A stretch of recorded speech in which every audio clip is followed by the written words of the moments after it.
bom, pessoal? Hoje eu vou fazer outra entrevista online com a minha colega, Yuna Guajajara, que esteve recentemente no Ministério, né, dos Povos Indígenas, aí na pasta da saúde, e agora, como colega, está trabalhando na saúde de família, né, no município de Joanópolis, exercendo agora a profissão, né, tendo esse aprendizado, essa vivência com a medicina de saúde de família, né, que é uma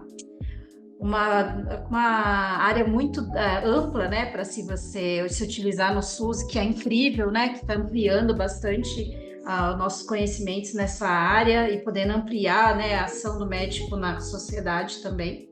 E eu quero conversar com ela de tudo, assim, desde como foi, né, sair do território para estudar, que ela estudou fora do país, não estudou nem no Brasil, né, como que foi estudar fora do Brasil e voltar para cá, revalidar o currículo e agora né, exercer a profissão aqui no país. Bom, boa noite, pessoal. Me chamo Yuna Guajajara, sou do território indígena Bacurizinho, do povo Guajajara, do Maranhão.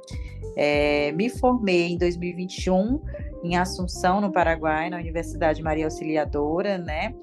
Fui aí por volta de uns 18 anos, encarei aí a decisão e a coragem de ir para fora do país para iniciar medicina, né?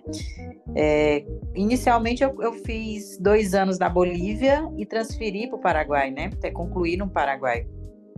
Terminei em 2021, fiquei ali por volta de 1 ano estudando e me preparando para a prova de revalidação, mas logo recebi o convite para compor o Ministério da Saúde como chefe de gabinete na Secretaria de Saúde Indígena. Fiquei ali atuando por 1 ano, né? Junto com o secretário de Saúde Indígena, Veipo Tapeba, que ainda permanece na cadeira, na pasta, fazendo uma atuação brilhante dentro dos territórios indígenas. E é isso. E hoje, agora eu estou aqui atuando em Joanópolis, pelo programa Mais Médicos, que também é do Ministério da Saúde, só que da Secretaria de Atenção Primária, né?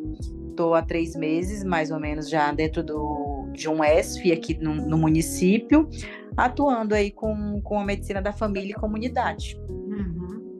E conta um pouco aí o que você encontrou, porque você recebeu uma pasta completamente deteriorada, né, da saúde já em geral no Brasil, mas a saúde indígena em particular. Né? Qual foi esse panorama que vocês encontraram da saúde indígena no Brasil quando vocês chegaram ao Ministério, né? E que passos estão sendo dados para reorganizar, criar uma política pública, na verdade, de saúde indígena, né? Está sendo criado agora, praticamente, né? Sim. Então, quando a gente ingressou, a gente já enfrentou a crise humanitária, né? Que foi com os Yanomami, né? Uma frase que o Weber usava bastante, que eu também levei para dentro das reuniões que a gente teve quando eu estava dentro do Ministério, foi que ali a gente encontrou com uma situação de genocídio em curso, né? A gente falava bastante isso, que a forma que a gente encontrou o povo Yanomami era que era um processo de genocídio em curso, porque era muito gigantesco a discriminação que estava com não só na área da saúde, eu falo até mesmo invasão territorial, desmatamento e, enfim, contaminação por mercúrio. Ela era e ainda se persiste bastante a defasão lá, né?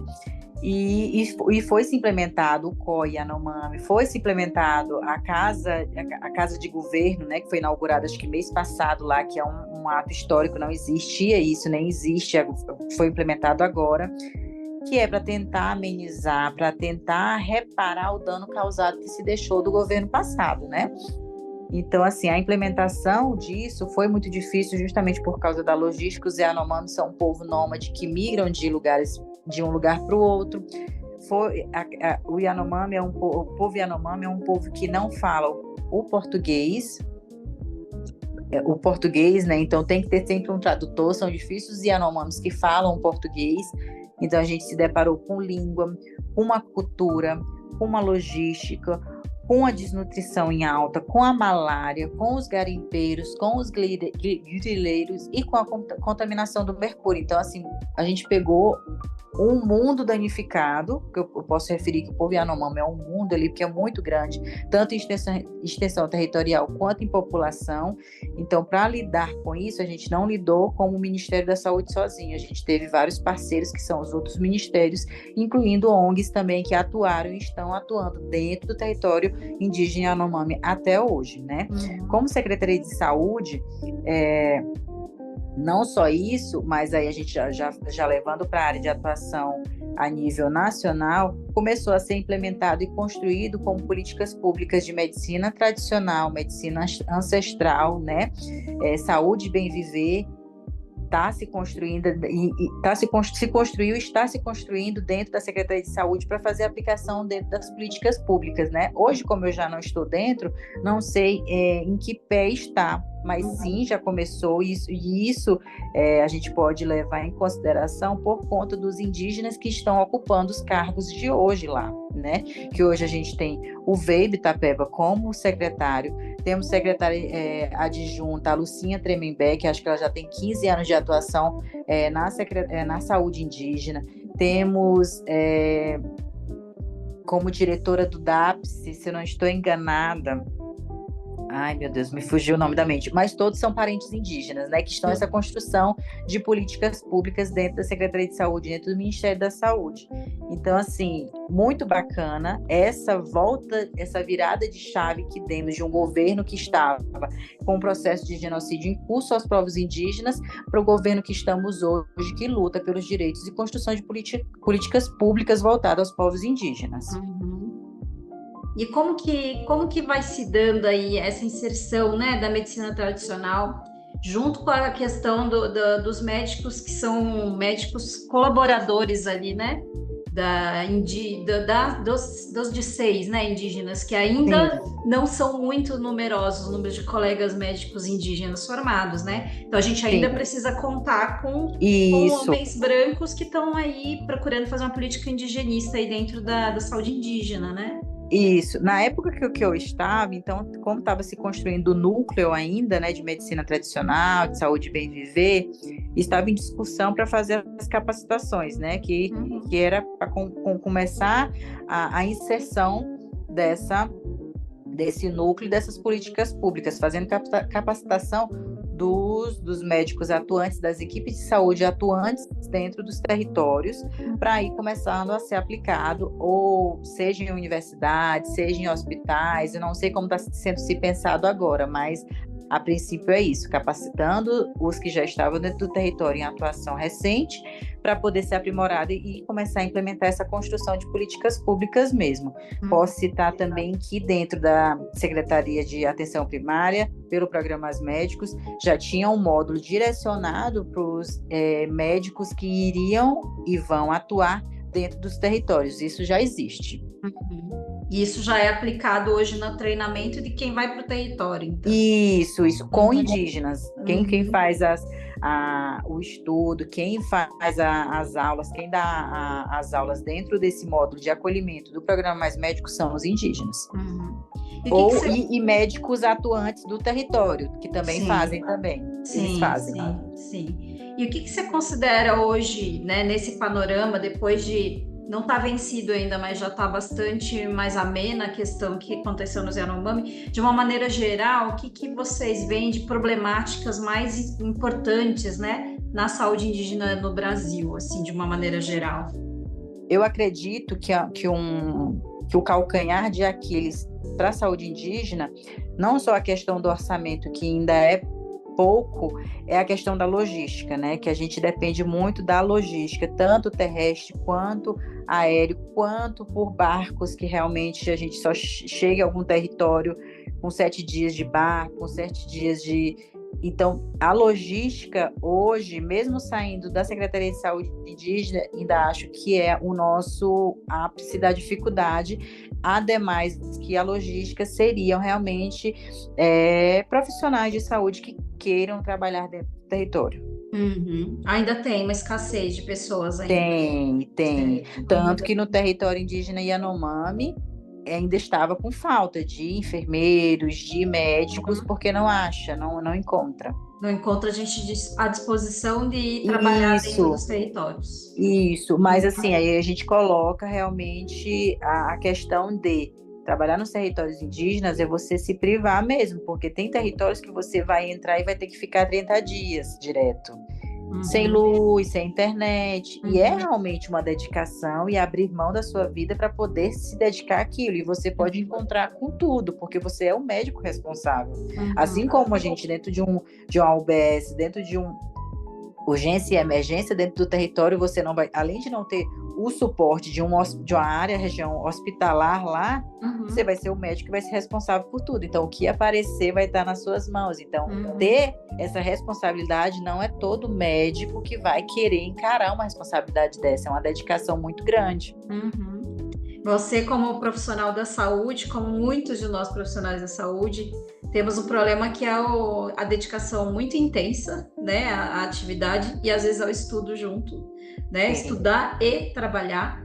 E como que você trabalha o manejo do estresse da tua rotina? Que coisas você faz para poder, o que te ajuda, por exemplo, a melhorar a tua rotina? Eu assim, procuro sempre fazer uma atividade física. Isso me acompanha desde a época de faculdade, porque eu vi que me ajudou bastante, né? Tive um período da faculdade que eu tive uma ansiedade generalizada muito grande, uma depressão muito severa, né? Com ideações suicidas. Isso na época da faculdade. Graças a Deus eu me recuperei, então assim, eu procuro sempre me policiar, assim, eu reconheço minhas limitações e não eu não procuro não absorver tanto, por mais difícil que seja, porque às vezes, antes eu fazia o paciente vamos dizer, com dor de cabeça, eu ficava remoendo muito a questão da dor de cabeça para mim. Tipo, se eu não sanava, eu queria engolir aquilo para mim, eu queria sentir a dor do paciente. E eu comecei a me policiar para não fazer isso, porque realmente isso adoece a pessoa, e a gente, na área da medicina, é limitado. A gente não é Deus, né? Então a gente tem que reconhecer nossas limitações. Você vai dar o analgésico, não passou, vamos investigar, vamos procurar, vamos encaminhar para o especialista, mas você não pode abraçar aquilo como se a culpa da dor de cabeça do paciente fosse sua, né? Então, assim, conseguir administrar isso demorou um pouco, mas eu procuro fazer esse exercício comigo.